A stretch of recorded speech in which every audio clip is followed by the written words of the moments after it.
स्त्री के ये चार हट पुरुष कभी पूरे ना करे, वरना हो जाएगा कंगाल। मित्रों, बहुत समय पहले की बात है।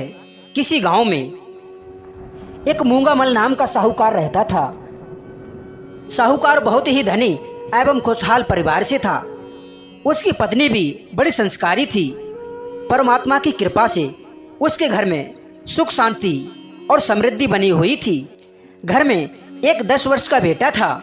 सब कुछ ठीक तरह से चल रहा था, लेकिन कहते हैं कभी कभी उसकी संपन्नता ही उसका दुख का कारण बन जाती है।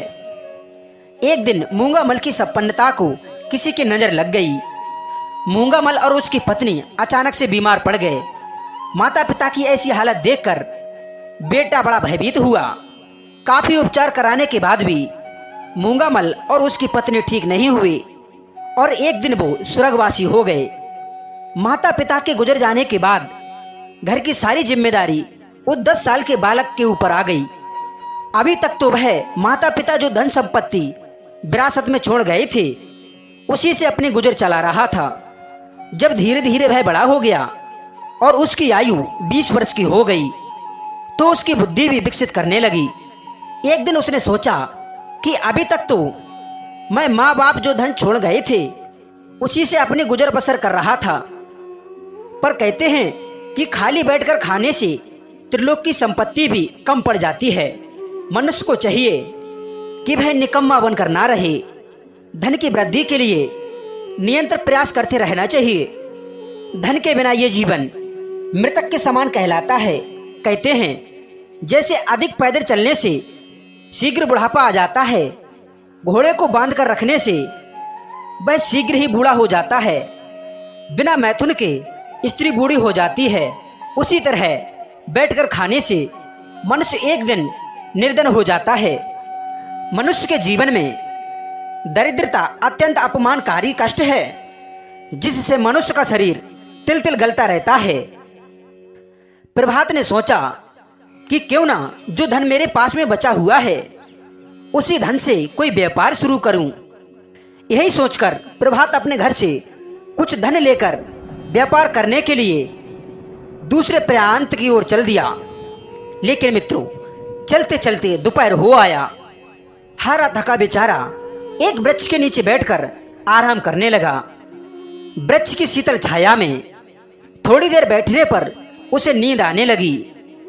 वह अपने धन की पोटली को अपने सिरहाने रखकर सो गया। थोड़ी देर के बाद में जब उसकी आंख खुली तो वह क्या देखता है कि उसकी धन की पोटली उसके पास में नहीं है। उसके धन की पोटली वहां से गायब है। मित्रों, कोई उसके धन की पोटली को चुरा ले गया था। धन को अपने पास में ना पाकर प्रभात बड़ा ही दुखी हुआ। सोचने लगा कि अब मैं व्यापार कैसे करूंगा, कोई मेरे धन को चुरा ले गया है। मित्रों, प्रभात ने निश्चय किया कि अब आगे जाने से क्या फायदा। शाम होने वाली है, आज की रात मैं इसी पेड़ पर चढ़कर बिता लेता हूं। सुबह होते ही अपने घर के लिए लौट जाऊंगा। उसी समय प्रभात वृक्ष की एक मोटी सी डाल पर चढ़कर बैठ गया। रात्रि काफी हो चुकी थी। तभी उसने देखा कि उसी वृक्ष पर 4 प्रेत रहते हैं, जो रात्रि होने पर वृक्ष पर आकर बैठ जाते थे। उन प्रेतों को नहीं मालूम था कि आज हमारे घर कोई मनुष्य मुसाफिर आया है। प्रभात डाल पर लेटा हुआ उन प्रेतों की बात बड़े ध्यान से सुनने लगा। वे आपस में कुछ बातचीत कर रहे थे। उनमें से एक प्रेत बोला कि भाई, आज मैं आपको एक अचरज भरी बात बताता हूं। इस शहर का जो राजा है वज्रदंत, वह अपनी कन्या के साथ बड़ा अन्याय कर रहा है।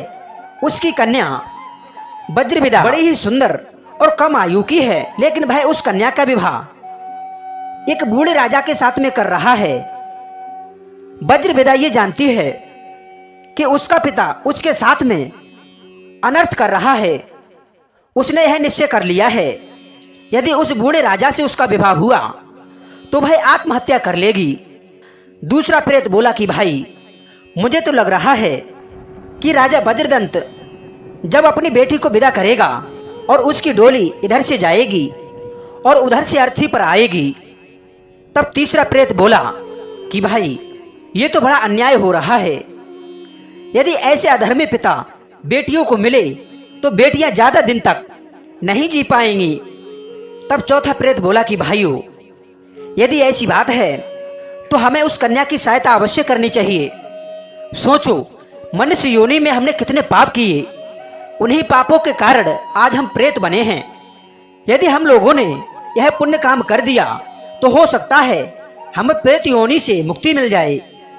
फिर उनमें से पहले वाला प्रेत कहता है, हे भाई, आप कहे तो ठीक रहे हो, पर हम उसकी मदद करेंगे कैसे?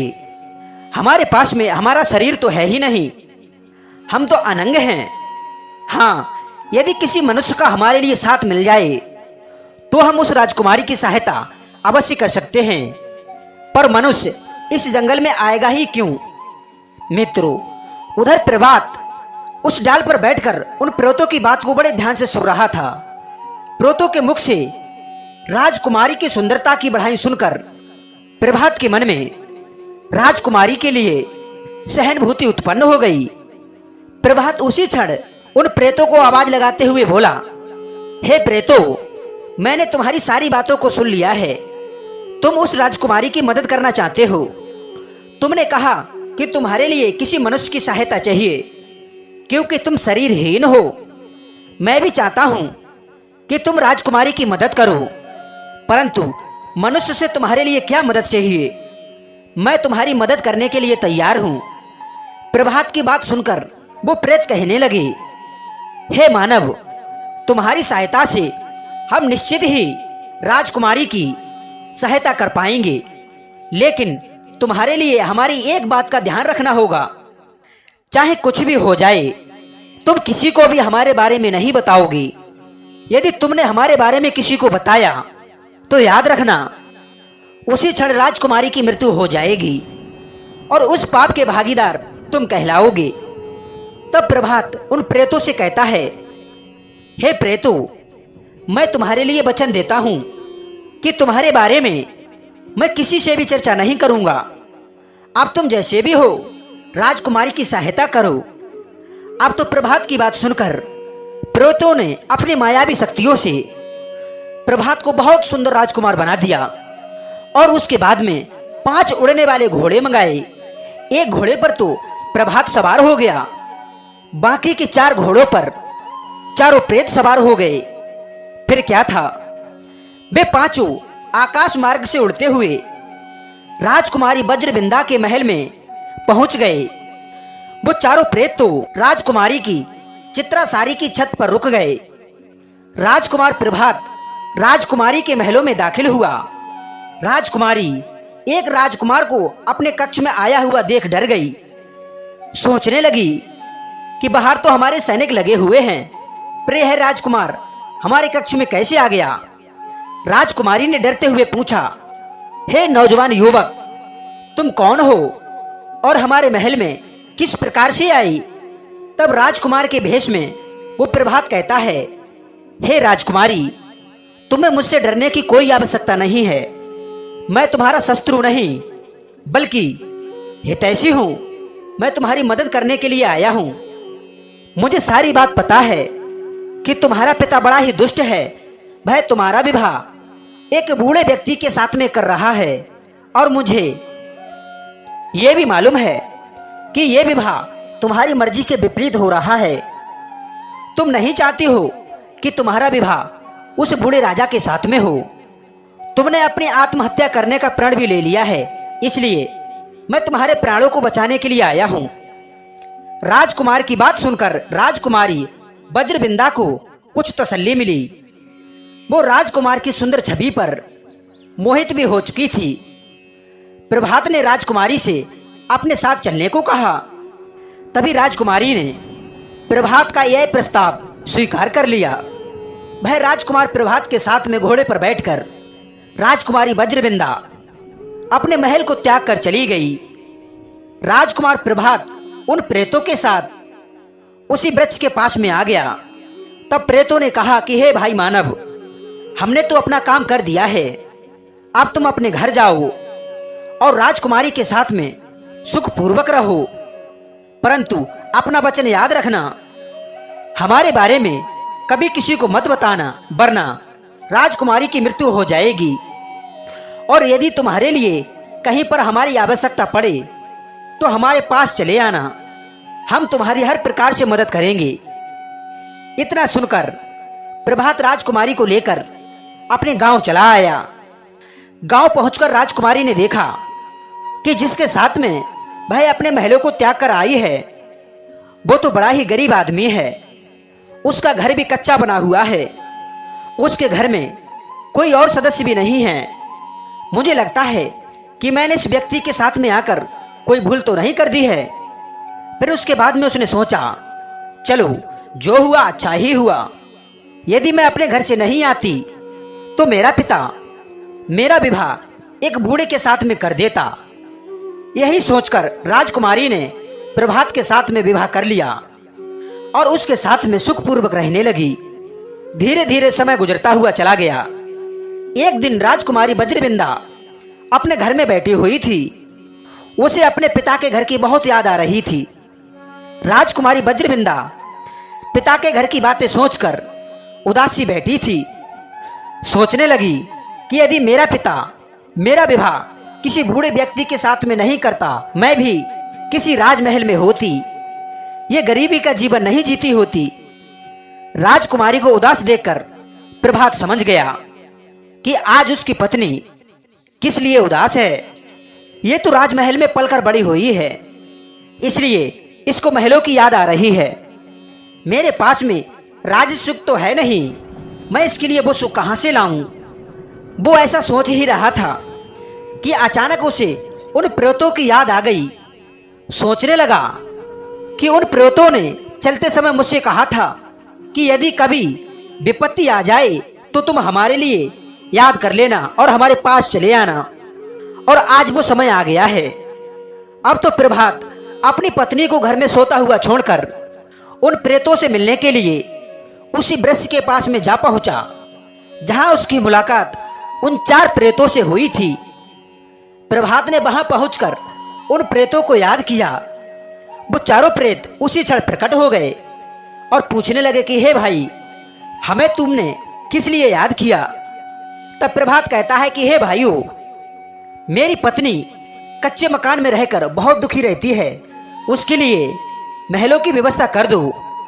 तब प्रेतों ने कहा कि हे भाई, तुम अपने घर जाओ, हम तुम्हारे लिए राजाओं की तरह महल बना देंगे। तुम्हारे महलों में राजाओं की तरह सारी सुख सुविधा होगी, परंतु हमारी बातों को ध्यान रखना, हमारे बारे में किसी को भी मत बताना। इतना कहकर उन प्रेतों ने प्रभात के कच्चे घर को राजमहलों की तरह बना दिया। राजकुमारी वज्रबिंदा को पता ही नहीं चला कि कब कच्चे घर से महलों में आ गई। जब उसकी आंख खुली तो स्वयं को सुंदर महलों में सोता हुआ पाया। इतना सारा वैभव देखकर राजकुमारी दंग रह गई। सोचने लगी कि एक ही रात में ये सब कैसे बदल गया। तब उसने अपने पति प्रभात से इस रहस्य को जानना चाहा। प्रभात जानता था कि मुझे प्रेतों ने इस बात को बताने से मना किया है कि वह उसके बारे में किसी को भी ना बताए। प्रभात ने उस दिन अपनी पत्नी की बातों को अनसुना कर दिया, लेकिन राजकुमारी ने तो जिद ठान ली कि जब तक वह उस रहस्य को उसे नहीं बताएंगे तब तक वह अन्न जल ग्रहण नहीं करेगी। प्रभात ने उसे बहुत समझाया, कहा कि ये बातों को तुम मत पूछो। बहुत समझाने का प्रयास किया कि देखो तुम्हारी ये जिद ठीक नहीं है, लेकिन पत्नी ने उसकी एक ना सुनी। वो तो पूछने पर तुली थी। कहने लगी, मुझे इस रहस्य को जरूर बताओ कि एक रात में कच्चा घर भवनों में कैसे परिवर्तित हो गया। कई दिनों तक उसने भोजन नहीं किया। प्रभात ने देखा कि पत्नी की खुशी से बढ़कर कोई खुशी नहीं है। यदि ये मर गई तो फिर मैं क्या करूंगा। इसलिए उसने उस रहस्य को पत्नी के सामने उजागर कर दिया कि देखो, 4 प्रेतों की सहायता से मैं तुम्हें तुम्हारे पिता के घर से लाया और उन्हीं 4 प्रेतों ने ये महल बनाया है। मित्रों, अब क्या था, प्रेतों का नाम लेते ही राजकुमारी वज्रबिंदा का देहांत हो गया। वे राजसी महल फिर से कच्चे घर में तब्दील हो गए। सब कुछ पहले की तरह हो गया। यह सब देखकर प्रभात बड़ा दुखी हुआ। इससे अच्छा तो मैं इस रहस्य को रहस्य ही रहने देता। मित्रों, इसलिए कहते हैं कि कभी कभी स्त्री हट बहुत दुखदायी होते हैं, लेकिन इन 4 बातों को सदैव ही ध्यान रखना। नंबर 1, जिस हट से पति के प्राण संकट में पड़ जाएं, उसका मान अपमान हो जाए, ऐसा स्त्री हट पुरुषों को कभी पूरा नहीं करना चाहिए। नंबर 2, जिस हट से कुल का विनाश होता हो या किसी की जान जाती हो, परिवार के सदस्यों से शत्रुता बनती हो, तो ऐसा हट कभी पूरा नहीं करना चाहिए। नंबर 3, जिस हट से आपका यश नष्ट होता हो, आपके ऊपर कलंक लगता हो, ऐसा हट भी कभी पूरा ना करें। और नंबर 4, जिस हट के कारण धर्म का उल्लंघन होता हो, शत्रु के आगे सर झुकाना पड़ता हो, पत्नी का चरित्र बिगड़ता हो, सिर के ऊपर व्यर्थ का कर्ज बढ़ता हो, तो ऐसा हट भी कभी पूरा नहीं करना चाहिए। मित्रों, उम्मीद करता हूं कि यह कहानी आपको बेहद पसंद आई होगी, और यदि इस कहानी से आपने कुछ सीखा है तो अपनी राय कमेंट सेक्शन के माध्यम से हमारे लिए अवश्य दीजिएगा। हम आपको मिलते हैं ऐसी ही एक नई ज्ञान चर्चा के साथ नेक्स्ट वीडियो में। तब तक आप सभी श्रोताओं को बहुत बहुत धन्यवाद। राधे राधे।